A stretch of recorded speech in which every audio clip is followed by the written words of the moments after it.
You know what? It's Dr. Strobel takes us to school every week. Yeah. Now we get an opportunity to go to school. We got Duke University professor joining us, talk a little NIL and all things money associated with college athletics. Ed Tiryakian, how you doing, Ed? How you doing? Good morning. Good morning. Doing great. Man. Versus having you on the phone, it's good to have you in studio. Well, this is nice, and couldn't be happier to be anywhere else but here. Just finished grading 95 papers. 95. Just finished doing 75 team projects. Okay. I'm happy to say, Yeah. Duke's basketball team, football team, They all passed. academic progress report doing really well. Going forward. Who knew? Rosters are going to be good. Rosters are going to be good. Who knew? Who knew? We in there. Just saying. We in there. This is what we do. Man, you know, I just want to kick it off because, man, we just had an unbelievable off-mic conversation about the state of NIL when it comes to college athletics. Just give us overall big picture, the state of NIL, then we get into some of the small pieces. Yeah. Yeah, so do we all know what NIL stands for? Name, image, and likeness. No, sir. NCAA is losing. That's what it stands for. Oh, I like that. Just stop it like right there. That's what it stands for. Hey, look, you can't come on and go after my job. I thought you can't be doing this. Just saying what I'm saying. That was good. The NCAA is losing every day. Yeah. Wow. Yeah, it is. It really is sort of this seismic shift between what we grew up with, which was student athletes, amateur athleticism. It's just, we have to be honest. It's just, we got to be real. It's just, it is what it is. These are professional players that just happen to be 17, 18, 19 years old. Nice. Wow, man. Again, we're talking to, I called him Ed T. With a 2-second story, I met this guy riding first class in 1990. You know, he had to put that in there. That's true. Going to the Final Four. Going to the Final Four. Duke, Carolina. Duke, in 1990. Nice. Think about that. Yep. And we've been business Tight ever since. tight. I mean, this guy. This guy. He was. Some people don't know this. He was a sports agent. He was a. I mean, this guy has done so much, particularly in the financial space, and I'm so happy to have him here. And he's been on before, but you're going to see a lot of him because I'm going to get this ongoing series. But let's get into some of the thicker things. Everybody is trying to figure out, recruiting has changed this whole landscape. You go out to players. It's not about the brand no more. It is about the brand. It's the brand that's going to pay you money. Talk about how NIL in particular has this influence the recruiting across the board. Yeah, I mean, the kids today expect it. I mean, there's just no sort of hometown discount. This is what it is. I mean, Coop coming to Duke, and I was lucky to have him in my classes. But Coop coming to Duke, I mean, Duke has a checkbook, and they all do now. And we remember the current coach at NC State, Will Wade. We remember the money in the in the Brown, right? Yeah, exactly. That's changed. I mean, he's just a little ahead of his time. He's just a little ahead of his time. But, yeah, it is to the point now where you're going to see this football season, the Ohio State, Notre Dame, Texas contingency spending $50-60 million on NIL. Wow. And you can do the math because you know the numbers on the roster. But, I mean, it's a lot of money. And that's why we happen to get a very good quarterback from Tulane. Yeah. Announced, the $4 million a year deal, Duke University football. Imagine it's that. just different. Right, imagine that. This is just crazy. It's just crazy. And so I think I've been teaching business of sports. I've known this fellow for a long doggone time. Very nice to be one of my best friends. Yeah. But in the 15 years I've been teaching, the big changes in sports was when we started 15 years ago. We watched Fox, CBS, ABC, NBC. That's how you consume sports. And now it's Amazon, it's Apple, it's all these places. That was one. 2 was gambling, but 3 is amateur athletics. And amateur athletics is just no longer amateur athletics. And again, I was kidding about the death of the NCAA, but that's what it is. I mean, what do they do anymore? What do they do? Academic progress reports, that's about it.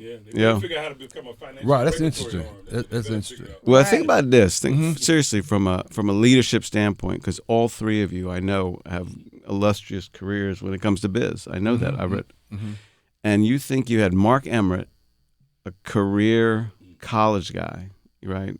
Professor and president. Sure. Then you come up with the current guy, right? Charlie Baker, a politician. Yep. They need a business guy. Yeah. They've never had a business guy leading that organization. And this is the era where you have to do deals. You know, we were talking off radio about SEC versus ACC, right? SEC has a great commissioner. Yeah, he does. Great Sankey's commissioner. incredible, man. Just proved that. Yeah. That's right. Yeah. Think about this: in a year's time, the Big Ten is going to be paying their schools $95 million a year. Every year, Wow. every school gets $95 million from the Big Ten. Mm-hmm. The SEC is about $85 to $90 million a year, and we're at $55 million a year. How do you compete? I mean, no disrespect, but And- ACC got to tighten up. I'm just saying. Yes. That's ridiculous. And think about it. This is where the NIL money comes from, right? Because schools can now pay the players directly, right? They Out can, in the hole. I know. Go ahead. right? No. Yeah. Yeah. So Yeah. that's what I would tell you. So we talked about NIL. You said standing for NCAA's losing. They right? are losing every so when day. you think about the future, and the ones that aren't the Cooper Flags of the world, but that are staying because of the money that they're getting. So is that a problem? Do you see that as a problem? Well, you know, the NCAA made a big mistake. So that they sort of had to, because, you know, this is my impression, by the way, of Charlie Baker, Okay. current president of the NCAA. This is Charlie Baker at his home in the morning. Ring, ring. Don't tell him I'm not here. Just tell him I'm not here. Someone's suing me. Just tell them I'm not here. Every morning they're getting sued by someone, Yeah. Wow. right? It's in the number of lawsuits that they're lining up for. And so because we had, Pam, the NIL pass in, call it June of 21, 3 months before that, they changed the portal rule to allow you to transfer, don't wait, transfer more than once. I mean, you could not put two, it's like putting nitroglycerin and dynamite together. No, you're right about that. And for them not to know this is about to get ugly, Yes. right? And it did. And so you're right. The players who stay, Isaiah, Caleb, et cetera, all the guys in my class, I mean, they have agents. Those agents are saying, hey, you know, I can get you this. by the way, Fresno State's willing to pay you. And that's what's going on. I had a kid in my class, Sean Stewart. Yeah. Great kid. His dad, I met his dad coming in. Great guy. Great guy. family, great Yeah, kid. really, yeah. Right? Mm-hmm. Not enough playing time at Duke, whatever. Good class coming in, but goes to Ohio State, Yeah. right? Another paycheck goes to now. Yeah, he left Ohio State, went to. He just left, and he's going to Big Ten school, Oregon, right? Wow. I mean, that's just what it is. Yeah. You have an agent who's sitting there calling for you, and then there's 3 or 4 schools that are saying this is what we'll pay, and we sort of know that in the D4 vernacular, every player, for a good player, is $300,000 or $400,000 minimum. That's what you're going to get minimum. You know, we know the AJ kid at BYU. Utah, yeah. We know $7 million. Yeah. Right. Think about that. You're the number one kid in the country. High school. That was a high school, bro. Right. High school, right? You're not going to Duke. You're not going to UCLA. You're not going to Kentucky. I'm going to BYU. What's that about? Well, that's a big Money. number. That's a big number. That's about That's money. a big number. Yes. Right? Yeah, So yeah, to your point, this is where we are now. With those two things together, I think I saw that this is just an interesting one-off, but I think I saw that there was 2,300 Division I basketball players in the portal. My favorite story is Florida wins national championship. Right. 10 minutes later, 2 of their players are in the portal. How does that happen? What type of bad locker room celebration was that? 10 minutes. 10 They're on the minutes. phone right now in the portal. What's up? What up for winning? I think someone's dialing your number. You better give me now. I'm hot. Baylor lost the whole team.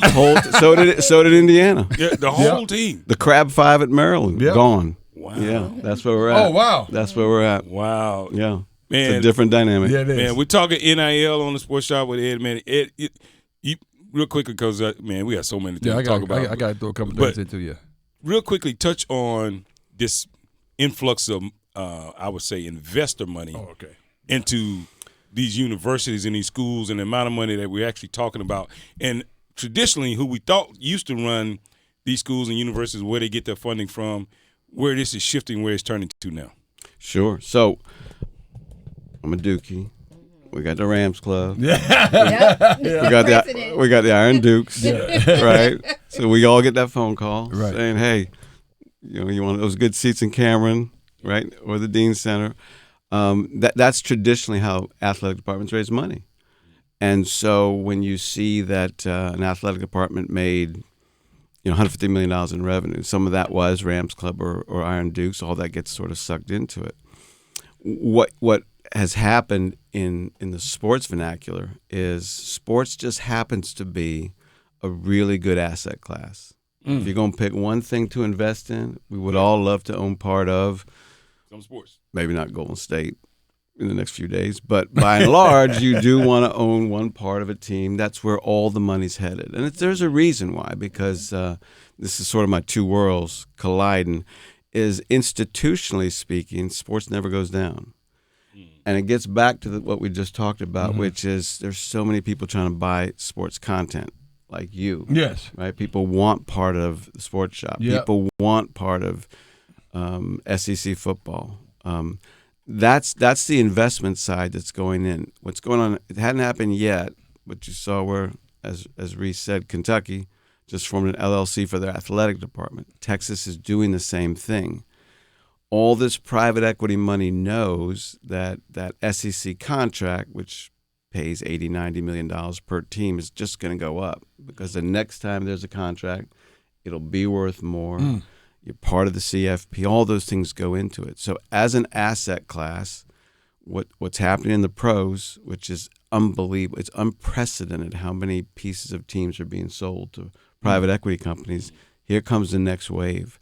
And if I'm a Duke University, as a hypothetical, and I've got a basketball team that's worth a lot of money, and I sell 50% of it for, say, I don't know, $250 million, I just have enough NIL money to get anyone I want for the next 20 years.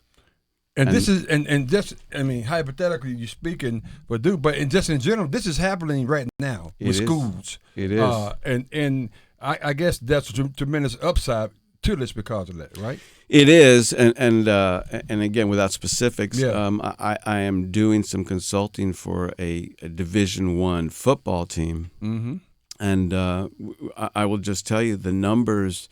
There's a reason why football is the majority of revenue for every school. Yep, it's TV deals, it's CFP, it's all those things. And if you are an Ohio State or a Notre Dame or a Texas, if you're one of those 4 or 5 really big schools, Alabama, of course, you're talking about a valuation of your team that's over $1 billion. Period. End of conversation. The Time's worth $1 billion. $1 billion. with a B. That's what I'm talking about. With a B. With a B. Oh my God. And so, I sell an equity stake of 30%. I get $300 million to go out and recruit whoever I want. That's an arms race. And that's what is getting ready to happen. That's the real thing. That is. You only sold 30%. You only sold 30%. Wow. So what about the return for the investor though? If I'm an investor, why do I do it? Right. So every team, the difference between the pros and college is if you are the New York Mets, you don't care if you make money, right? Because you're run by a billionaire, and so you make money, you don't make money. I just want to win a World Series. College is different. There are some guardrails as to how much you can spend or whatever, but that TV money spends good, real good. Those ticket sales spends real good. That's that operating income that you get half of, or 30% of, or whatever stake it is. Yeah.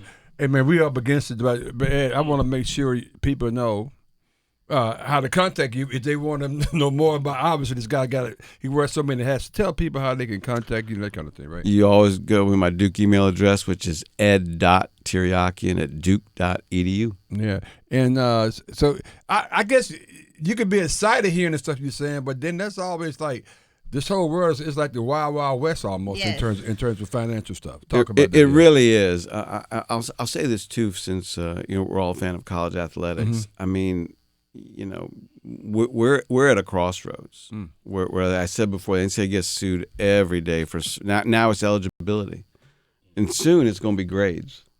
They're going to say, I just read that Akron just got demoted because they didn't the football APR, team. yeah, wasn't high enough, right? Yeah, right. and so eventually Akron's going to say, well, who says?